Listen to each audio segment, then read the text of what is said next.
समान दातार बनाओ।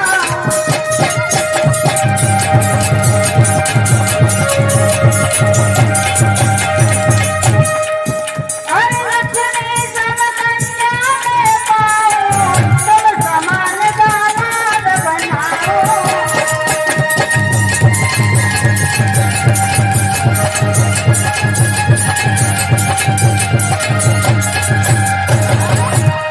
बोले तुमने मांगा था भगवान श्री हरि से कि लक्ष्मी के समान मेरे पुत्री हो और तुम्हारे जैसा मुझे दामाद मिले। वही वक्त आ गया। अरे इसमें हैरान होने की कोई बात नहीं है। सीता ने धनुष उठाया तो तुम ये प्रण कर लो कि जो उस धनुष को तोड़ेगा वही सीता से रिश्ता।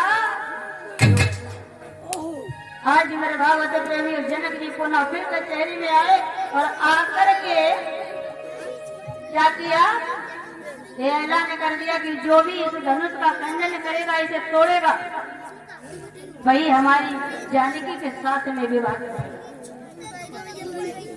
आज ये ऐलान कर दिया। धीरे धीरे मेरे भागवत प्रेमियों वो समय आया। आज बड़े ही हर्ष उल्लास के साथ में मैया जानकी जी के स्वयंवर की तैयारियां की गई। महाराज जनक जी ने खत को लिखवा करके देश विदेश बड़े बड़े दूर दूर तक, दूर दराज जहाँ जहाँ भी राजा थे, कहीं किसी को नहीं छोड़ा। सभी क्षत्रियों को निमंत्रण दिया मैया जानकी के विवाह के। और किसी भी संत को निमंत्रण नहीं दिया। क्षत्रियों को दिया लेकिन किसी संत को निमंत्रण नहीं दिया। और संत किसको दिया? विश्वामित्र। किस लालसा में दिया कि वहाँ राम और लक्ष्मण है, विश्वामित्र जी आएंगे। और राजाओं में किसको नहीं दिया था मालूम है? राजाओं में दो राजा महाराज जनक जी ने छोड़े थे जिन्हें निमंत्रण नहीं दिया सीता स्वयंवर में। वो कौन थे? एक दशरथ थे और दूसरा रावण। अब रावण को निमंत्रण क्यों नहीं दिया? आप सब जानते हैं कितना भला मानसा रावण है, इसलिए उसे निमंत्रण नहीं दिया। लेकिन महाराज दशरथ को क्यों नहीं दिया? दशरथ को तो देना चाहिए था, लेकिन दशरथ को निमंत्रण नहीं दिया। क्यों नहीं दिया? सुमंत जी पत्र लिखने वाले थे, लेकिन एकदम से जनक जी ने मना कर दिया। नहीं नहीं, अरे दशरथ को मत बुलाना, उन्हें निमंत्रण देने की कोई जरूरत नहीं है। बोले क्यों महाराज? कह रहे तुम्हें मालूम नहीं है, एक बार की बात है कि हम शिकार खेलने गए और हमारे हाथों से एक क्रोच पक्षी होता है वो मारा गया। उसकी मादा आ गई, उसने मुझे श्राप दे दिया कि ये जनक तूने मुझे विधवा किया है, जा तो घर पहुंचेगा तेरा सिंहासन तिरछा हो जाएगा। तो मैं घर आया, मेरा सिंहासन तिरछा हो गया। जनक जी बता रहे हैं महाराज, जनक अपने मंत्री सुमंत को बता रहे हैं ये घटना, इसलिए दावत दशरथ को नहीं दी। बोले मैं घर पे आया, मैंने देखा कि सिंहासन तिरछा है। थोड़े दिन मैंने गुजारा ऐसे ही किया। एक संत जी का आगमन हुआ। और एक बात बताएं, संतों की कृपा जिस पर हो जाए उसका कल्याण हो जाता है। आजकल तो ऐसा नहीं है, ये पृथ्वी संतों से खाली हो गई। अरे जिस दिन संत नहीं रहेंगे उसी दिन ये पृथ्वी ही नहीं रहेगी। मालूम है, संतों की महिमा अपार होती है, लेकिन आजकल जैसे जो संत घूम रहे हैं ऐसे नहीं। और आज भी संत हैं, क्यों? लेकिन वो हमें मालूम नहीं है कि ढोंगियों ने इतना पाखंड फैला रखा है कि हमें हर संत उसी नजर में आता है। हम असली और नकली में भेद नहीं कर पाते कि कौन असली है कौन नकली है।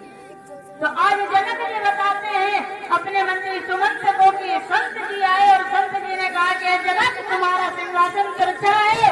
अरे कोई पतिव्रता नारी इस पर अपना पैर का स्पर्श कर दे तो तुम्हारा सिंहासन सीधा हो जाएगा। अब जनक जी महाराज चक्कर में पड़ गए, बोले अकेले में बताओ होते तो हमारे 108 रानियां हैं, चुप्पा चुप्पा से अंगूठा चुप्पा के दिखा लेते हैं। हाँ, और सबके सामने इनसे कहदारी हम अपनी रानी को लेके आवे और सिंहासन सीधो नारो तो जा तो पूरे संसार में हंसी हमारी। हाँ? बोले कोई बात ना, मन में घंटी बजी। बोले एक युक्ति है, दशरथ जो है बड़े ही प्रतापी है और दसों दिशाओं में उनका रथ जाता है, यहाँ तक कि वो स्वर्ग के लिए भी रथ सहित और शरीर सहित जाते हैं। उसी समय अपने मंत्री को बुलाया कि एक चिट्ठी लिखो दशरथ के नाम। क्या लिखवा रहे हैं जनक जी? सम्मानीय श्री महाराज दशरथ, आप चक्रवर्ती राजा है, दसों दिशाओं में आपका रथ जाता है, बड़े ही प्रतापी राजा है। महाराज इतनी कृपा कीजिए, आपके 760 रानियां हैं, किसी भी एक रानी को भेज करके हमारा सिंहासन अच्छा हो गया है, इसे सीधा करवा दीजिए।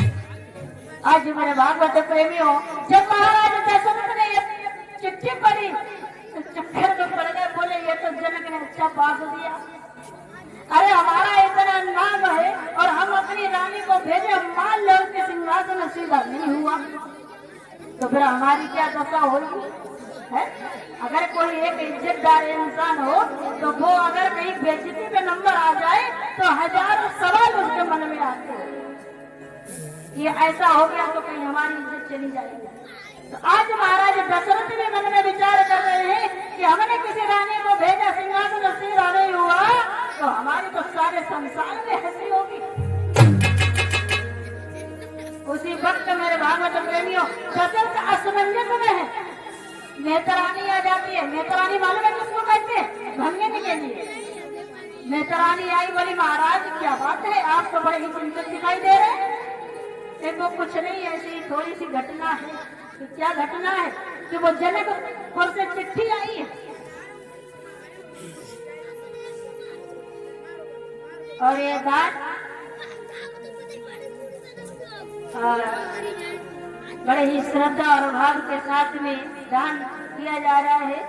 हमारी दीदी श्री दान कर रही है, भगवान हमेशा हमेशा इनकी मनोकामना पूर्ण करे, इनके बच्चों को हमेशा ही उन्नति और प्रगति के शिखर पर ले जा करके खड़ा करे, जिससे हमेशा ये इसी तरीके से दान करती रहे और धार्मिक कार्यों में लगी रहे। बोले वृंदावन में हरि राम। तो वही पर ध्यान देते हैं मेरे भागवत प्रेमियों कि मेहतरानी ने जवाब दिया, महाराज इसमें चिंता की क्या बात है? अरे जनक ने चिट्ठी भेजी है तो मैं जाऊंगी, आप इतनी टेंशन क्यों ले रहे हैं? जनक जी ने ये तो सोचा था कि रानी आएगी, लेकिन यहाँ तो पासा उल्टा होगा, मेहतरानी कह रही कि मैं जाऊंगी। मेरे भागवत प्रेमी, महाराज दशरथ ने मन में विचार किया कि जा तो परमात्मा ने बहुत सुनी, अगर सिंहासन तिरछुल रही हो हरिओम भैया तो कोई बात ना कहती, मेरी रानी थोड़ी थी, वो तो मेहतरानी ही और सीधो ही वो तो हमारी बात आई कि बताओ हमारे राज्य में मेहतरानी ऐसी है तो हमारी रानी कैसी होगी? है बिल्कुल भैया कहाँ हुए? अच्छा आज मेरे भागवत प्रेमियों, कौशल्या मैया का रथ लिया, उन्हीं की वस्त्र लिए उसे मेहतरानी ने और चल दी जनकपुर के लिए। जनकपुर जब पहुंची है, महाराज जनक ने देखा, उनकी पत्नियों ने देखा कि और जैसे महारानी कौशल्या आएंगी, हार सजा लिया, भाग करके पहुंचे सम्मान करने के लिए, स्वागत करने के लिए। एकदम से जवाब दिया, मेहतरानी दूर खड़े हो जाओ, मैं कोई रानी नहीं हूँ, मैं मेहतरानी हूँ अवध की। जनक जी चक्कर में पड़ गए, बोले बुलाया रानी को, भेज दिया माता मेहतरानी, कोई बात नहीं है।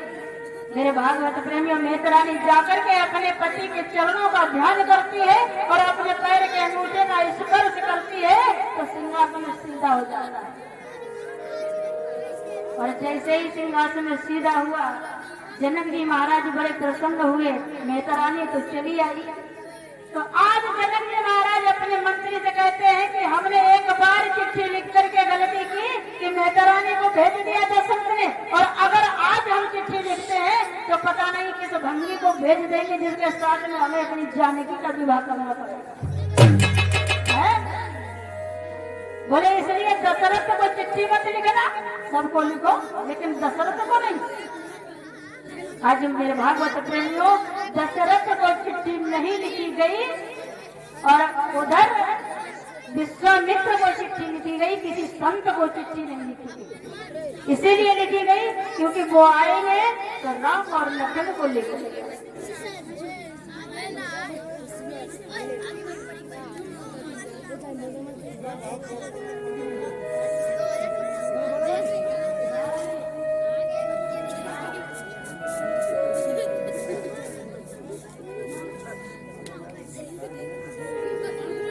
बोले वृंदावन बिहारी लाल की।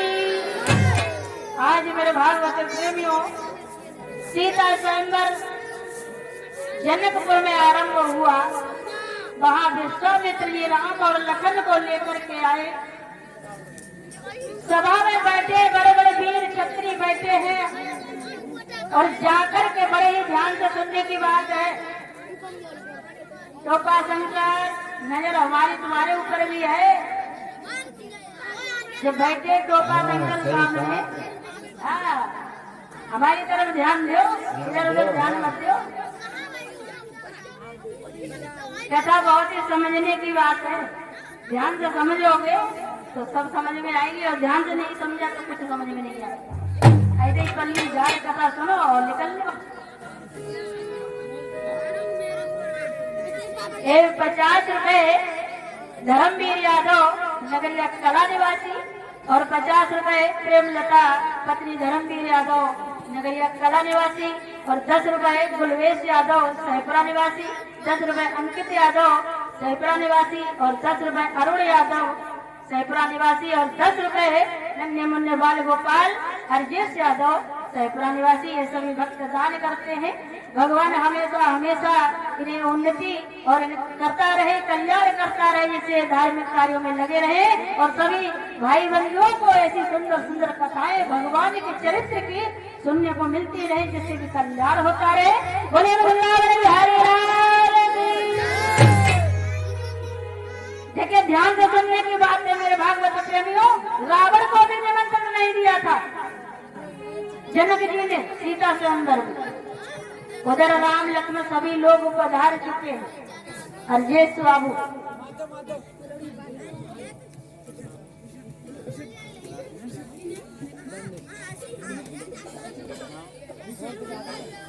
देखिए, रावण को निमंत्रण नहीं दिया, लेकिन फिर भी रावण वहां आया। ध्यान लगा करके सुने सभी भाई बंधु।